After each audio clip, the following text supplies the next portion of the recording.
So there were definitely some winners and some losers in fashion that I think we need to talk about. When it comes to the winners, I want to start off with a brand that I saw on at least one celebrity, fashionista, or an influencer at least once per week. And that was the brand Magda Butrym. I heard this name so much, I'd never heard it before until 2023.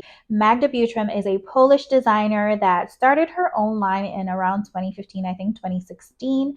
And her aim was to create fashion that was feminine and elegant.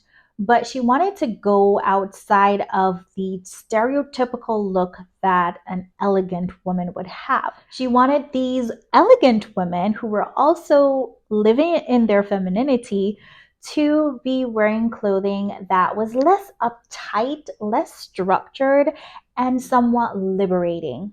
So we see where these designs show a lot of different fabrics, including floral patterns, denim, crochets that you wouldn't typically associate with the elegant feminine woman.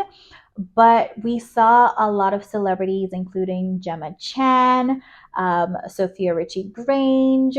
We even saw Kylie Jenner and Hailey Bieber donning quite a few of these Magda Butrym looks. And this definitely put the Polish designer on the map and is going to be a name we're going to hear from here on out in the future. Speaking of Sophia Richie Grange, she emerged as the 2023 It Girl, but with a twist. She captured our attention during the lead up to and the actual spectacle that was her beautiful wedding to music producer Elliot Grange in the south of France. She had the most magnificent event, and thereon after, we kept seeing her pop up on our timelines. This beautiful girl. She wasn't even 25, but she chose to go with the old money, classic looking aesthetic. And she had a lot of these young girls under her influence in the year 2023. Had them all in a tizzy with the blueberry milk nails, with the side part, which seems so revolutionary to them. But she truly stood out as one of fashion's biggest winners for 2023. The old money quiet luxury trend was undoubtedly the top fashion trend for 2023. I already said there were just so many trends throughout the year, but this one definitely stood the test of time from beginning to the end of the year. And even though they're actually two different things, the old money and quiet luxury aesthetic tend to be used interchangeably, or they kind of go hand in hand. Whether you hate it or love it was here and it really brought attention to a lot of things. In the face of economic recession, the flashy displays of wealth, especially with logos from very popular, expensive designers, went unpopular and were replaced by these low key, understated, very simple, minimalistic looks from very expensive brands like Max Mara. We kept hearing about Brunello Cucinelli. We also heard about brands like The Row. Mary-Kate and Ashley Olsen's brand, even though they're over 10 years old, they were thrust into the spotlight this year by persons who were paying more attention to these luxury brands that were offering this, if you know, you know, understated, minimalistic, classic, timeless aesthetic. On the contrary, though, I think that another winner in fashion for 2023 was Rick Owens. Now, Rick Owens is the complete opposite of quiet luxury. This American designer is known to put out a lot of outlandish, out of the box, post apocalyptic type fashion that is considered anti fashion. But Rick Owens' designs I saw on quite a lot of people. I mean, these killer boots that Beyonce wore to her Renaissance World Tour. Rick Owens, I think, had a good year for 2023. Speaking of Beyonce's Renaissance World Tour, Beyonce revolutionized fashion in 2023 when she said we will be doing over the top opulence. It was fun, it was exciting to look forward to each stop and to see what new designs would have us all watering at the mouth. And we were not disappointed by Beyonce with these costumes from the Renaissance World Tour. I also think that Schiaparelli was a brand that emerged as a winner.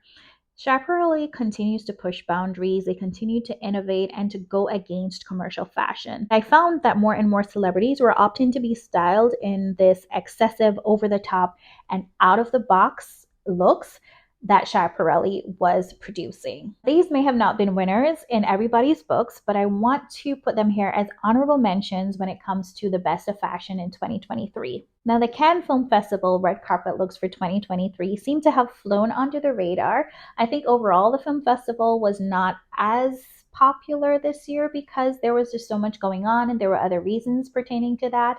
But the red carpet looks were usually ones that people looked forward to seeing, and they really, really, really flew under the radar this year. I think a lot of them were not as over the top as usual, but there were definitely some amazing designs, some intriguing looks that came out. Another honorable mention has to go to the Met Gala. I think this is somewhere between being the best and the worst of fashion for 2023. There were some great looks. This year's theme was in honor of Karl Lagerfeld.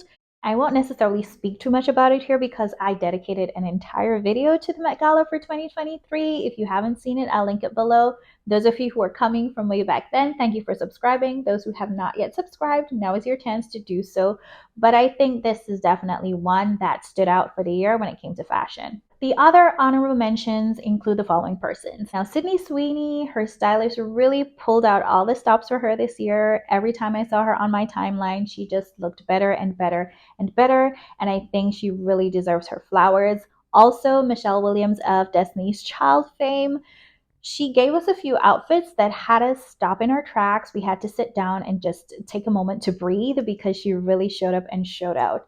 I also want to mention America Ferrara, Fantasia. They also did pretty good this year. Kelly Rowland is always, always on the top of my list when it comes to well-styled individuals. Finally, we have to shout out Mother. Rihanna gave us yet another year of pregnancy fashion.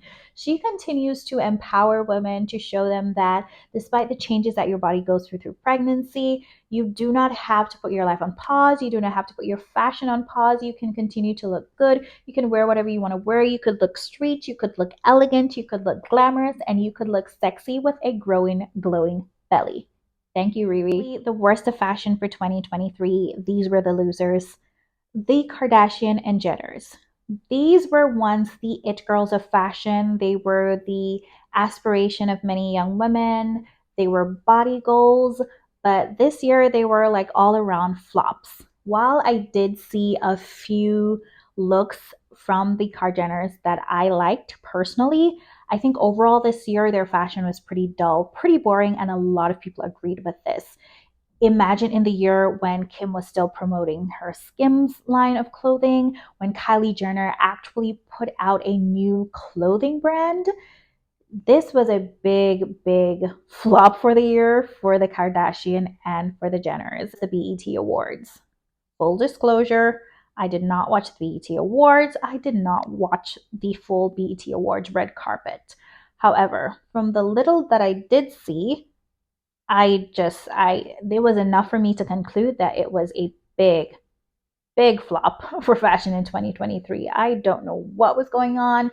Usually, this is a place that you would see some really intriguing designs. You would see people really going above and beyond to show their talent, but I don't know what happened this year. They just never came through. The Victoria's Secret fashion show was also a big loser for 2023. I can't quite tell if they really even had a fashion show because I believe the concept that they were going for was to have several displays in different locations to highlight different cultures, to showcase the diversity that their customers were so desperately begging for. I can't tell if they genuinely could not authentically bring about that level of diversity with the models that they have and with the designs that they were showing, or this was really a slap in the face to the customers for asking for this diversity and for asking for change and asking for representation. Because what we saw was just an all around mess that to this day nobody can really understand. After the show, there were people calling for the return of the previous Victoria's Secret fashion show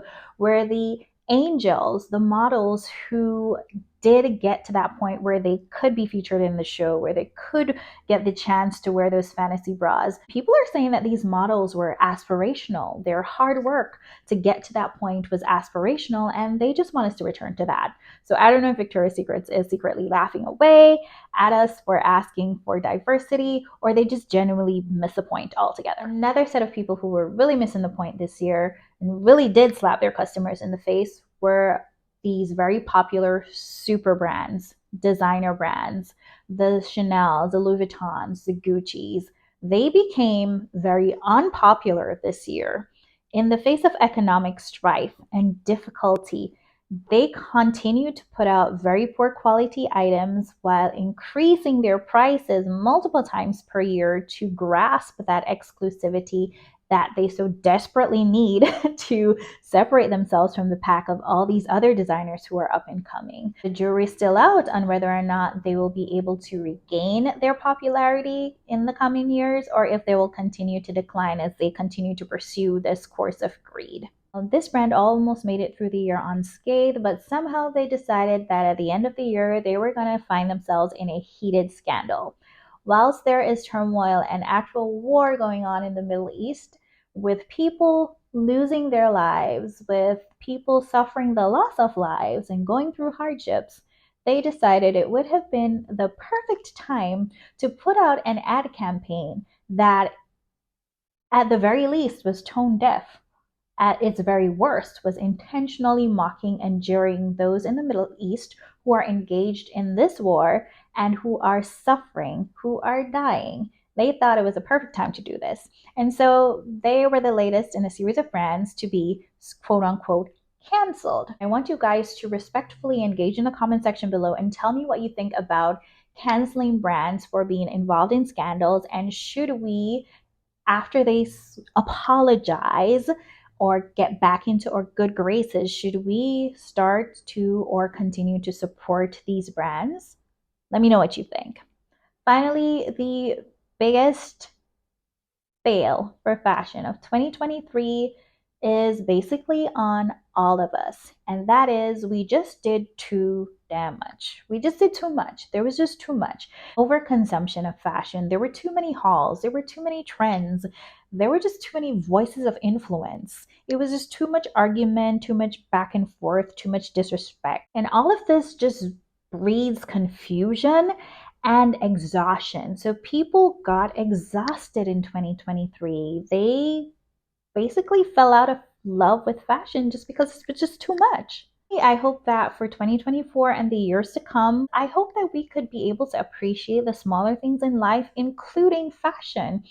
Fashion does not necessarily have to be something that is consumed. You don't have to buy everything. It's okay to appreciate the art of it. It's okay to appreciate the work that goes into fashion. It's okay to be inspired by other people's fashion, by other people's style. It's okay for us all to live vicariously through each other. And that's something that we all enjoyed in previous years. That's how we got to this point. But I hope that we can all go back to that. And until my next video, stay fashionably well and in good health.